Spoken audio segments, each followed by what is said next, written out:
Hello viewers, welcome to my Doctor Who themed YouTube channel, Who Ventures. And in this video I am reviewing Series 10, Episode 7, The Pyramid at the End of the World. My first thoughts: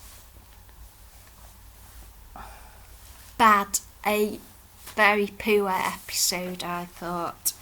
I was musing on giving this episode a 7 out of 10, but I am keen to drop it to a 6 out of 10. I thought it was most of it was boring because it was the lab and it was just Douglas and Erica's in that it was automated now. So I have a sandwich. Yes, I've just pressed a button. Looked at some plants. The lab bit was just so dull and boring. This episode was written by Stephen Moffat and Peter Harness, and they are a really poor combination of writers. I hated this. I hate that. Well, I suppose I don't hate, but the fact that Stephen Moffat, he seems to be copying. It's like he sat next to Russell T Davies at school and he's just copying Russell's own work. Because this episode follows going into the next episode is just basically, it seems to be a rehash of Martha Jones going around the world and telling everybody to believe in the Doctor. And the next episode is like Bill and the Doctor's missing and she's got fix things, and she's the only one who knows what's going on. Really, it's rubbish.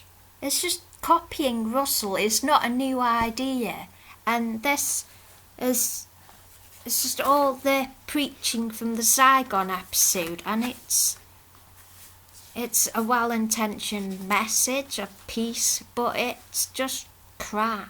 The episode is just so boring and done before, because they already did this with the Zygons and it's just the same thing. I really don't like these big military focused episodes at all. I prefer magical mystery fantasy stuff, like magical realism, mystery, cute stuff and magical stuff rather than just military stuff. I don't like it unless it's like classic Who and there's really hilarious stuff. Well, this is just boring. So let's go through the episode. So we have the previously on Who bit, and this was interspersed with between previously on Who and now. So see those bits, and then Bill's talking to Penny and tells Penny that her tutor's an alien, and Penny doesn't really believe a word of it, but she's going along with it. And then Bill talks about how everything was a simulation, and they're really cute together, Penny and Bill. I think they make a nice couple. And then they talk at Bill's place, and they're still talking about this simulation, and now they're talking about the date they had in this simulation, and then they mentioned that is something that your tutors dreamed of, and then Bill said, yeah, I bet the Doctor has really strange dreams. So I thought that was a good point. That would be interesting if they did a dreams episode. That kind of thing is what I like. And then in this universe world, the army this time intrudes Bill's date. And it's the Secretary General of the UN, and he's asking for the President, and Bill thinks Bill thinks he means the President of America, and they actually did do a Trump joke. He says, I wouldn't have voted for him, he's orange. I thought that was good. And then Penny said, can I get an Uber? Because Penny's hightailing it out of there.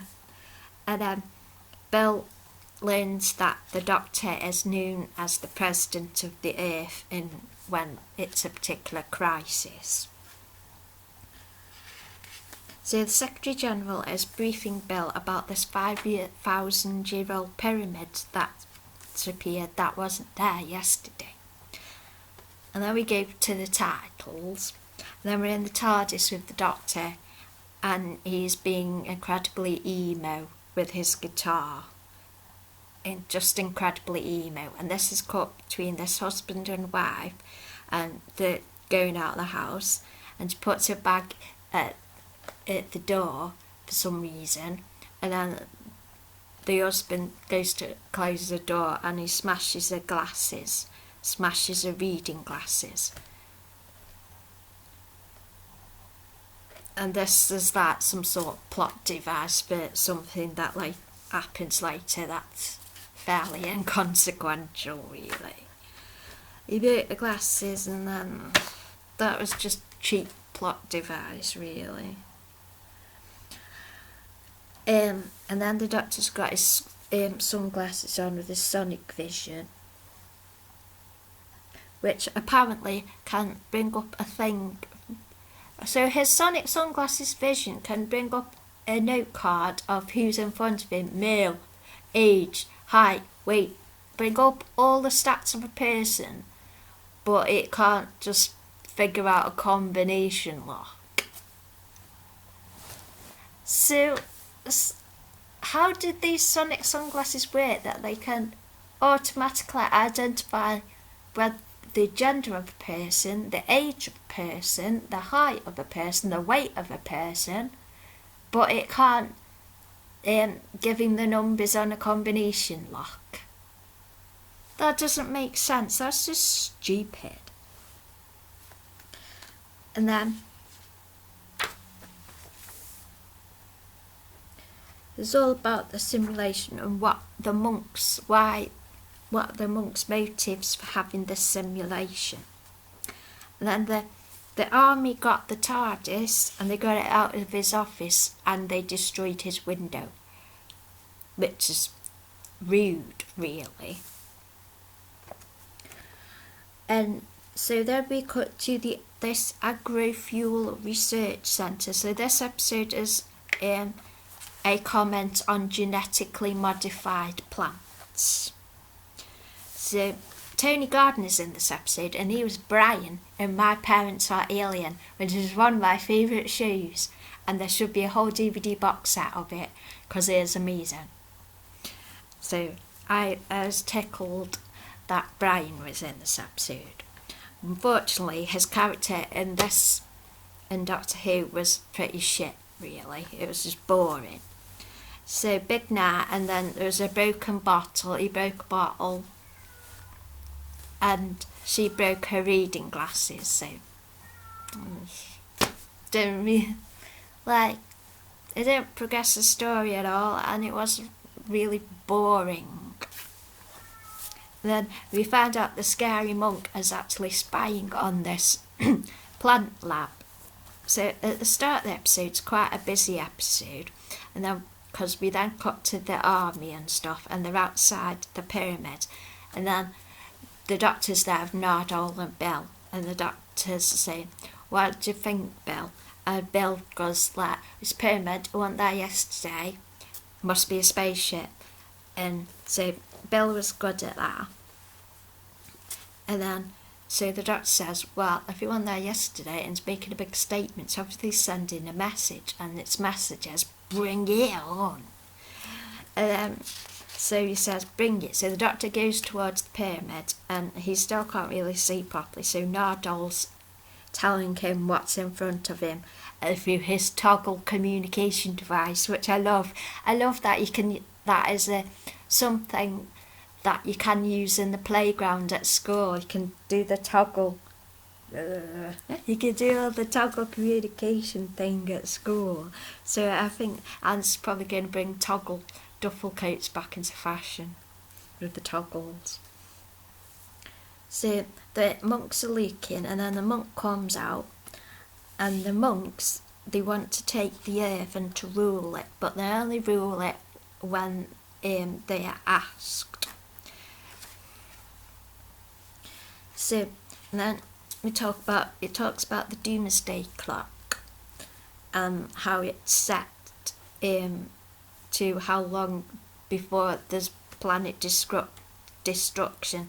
And apparently some atomic scientists thought in the mid 20th century, I know, let's make a clock and it makes everybody panic about the world ending. Wouldn't that be amazing? It's like, atomic scientists, no, it's fucking stupid and it causes people to panic and worry and it's just dumb. I think you could have, sorry, shouldn't say that.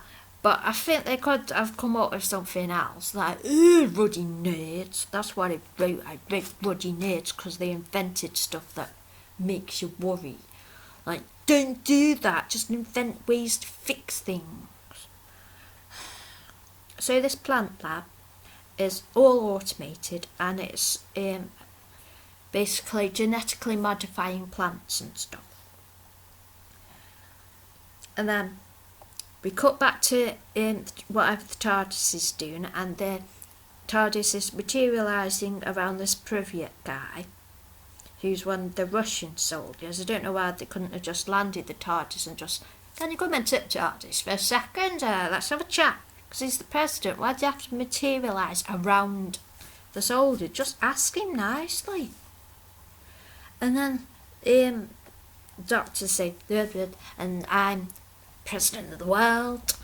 I thought that was good. He sounded a bit like Jeremy Clarkson then. And then they're at the debate table and the doctor's saying, everybody's saying the fingers that you expect the doctor to say, like, we'll just talk to him. But he tells, because it's the Americans, Chinese and the Russians, they're together, and the doctor's saying they should attack the pyramid.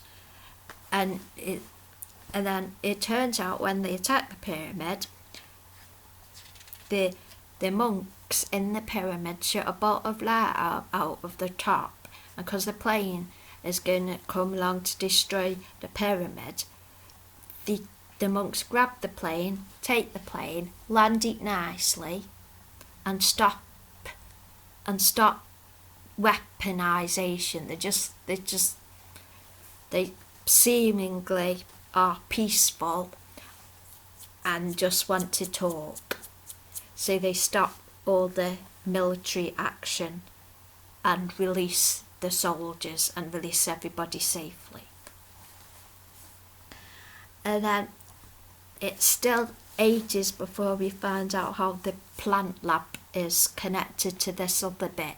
So that's where I just felt really bored when it kept cutting to the plant lab and there was no connection evident.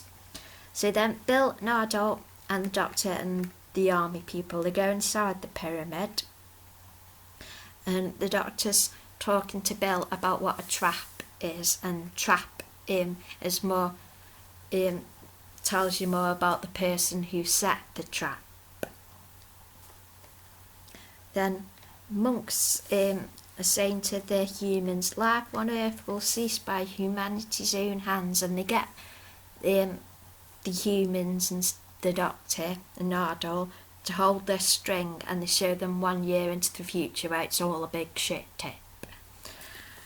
And then they say, oh, but we can protect you. If you give us the earth, we'll have the earth and protect humans forever. And they're talking bollocks. And then the powerful leaders must consent. And the leaders must consent to the monks taking over. But, and monks, why are you doing this? And the monks want to be loved. And saying, oh, consent, if your consent is impure, we will kill you. And the monks want to be loved. So I thought, dicks. So I suppose this as a comment of how, no, people aren't going to love you or worship whatever you want them to worship if you are an evil bastard. So I suppose that is sort of a message. The Secretary General says he consents, and the monk says, if your consent is impure, it will destroy you. And the monks kill the Secretary General because he's scared. Well, don't be fucking scary then, monks. If you don't be twats then. These monks are complete wankers. So the plants are then destroyed because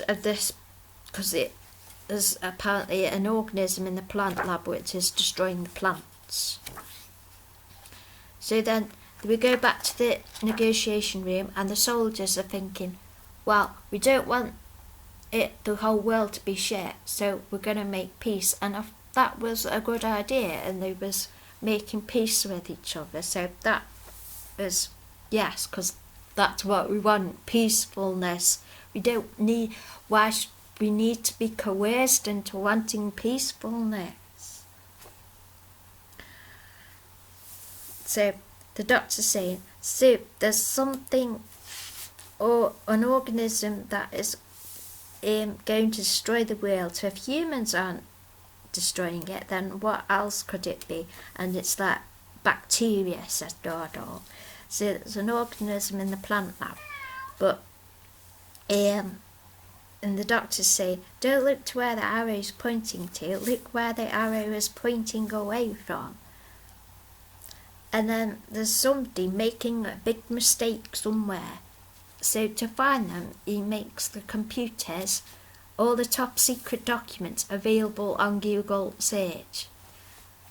Which seems a bit daft, because if he can do that just by touching screens, can't he just locate the labs? Like, I just touched some screens and I've done this on Google.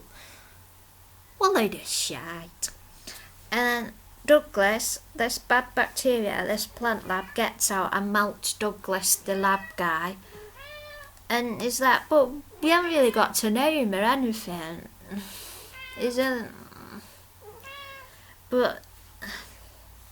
And then the doctor's saying, the American soldier wants to consent and give away the planet, said, this is what I want to do, this is what we should do, being smart.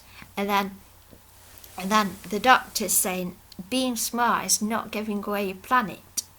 And then the doctor says, no, what do people need to live on Earth? And mind my pages. And I like the bit where Nardole said, food, air, water, beer. I thought that was funny. So this episode is about genetic modification stuff and how that you shouldn't do genetically modified stuff. So the American soldier wants to give the planet away to the monks, and then the doctor realises, oh hang on, I can blind the monks. So yeah, the doctor tells Bill, the chief, the doctor is thinking about that. You should tell the chief about him being blind, but he doesn't yet. And then realises he can blind the monks, and there's a biohazard in the plant lab, and the plant lab starts locking down. And then they're in the TARDIS of Nardole and the Doctor, and Nardole and Doctor's asking Nardole, can you hack the cameras? And Nardole's saying, of course I can, I'm not just sexy. And I think some of the lines in this episode were just put in for being daft. So they switch off the spy cameras, which the monks are using to spy on everybody, and then they figure out which camera the monks have put back on, so that's where their lab is. And we also get another snippet about Nardole and the fact that he got the doctor got him some cheap lungs, human lungs. So the Nardol's got shit lungs. It's another, just came across like another handy plot device throwaway line. And then he tells the Nardole to tidy his room, which didn't seem any relation to the stupid lines that just pop up, and they're no relation to the story, and they just seem to be there just because. So, then Nardole collapses because of this stuff that's in the TARDIS that's infecting him or something. So, but then after we see that Nardole's perfectly fine, because we see the next time trailer and he's fine. So there's no suspense of is Nardole going to be alright, because they showed him in the next time trailer walking and talking and being okay again. So that was a bit shit.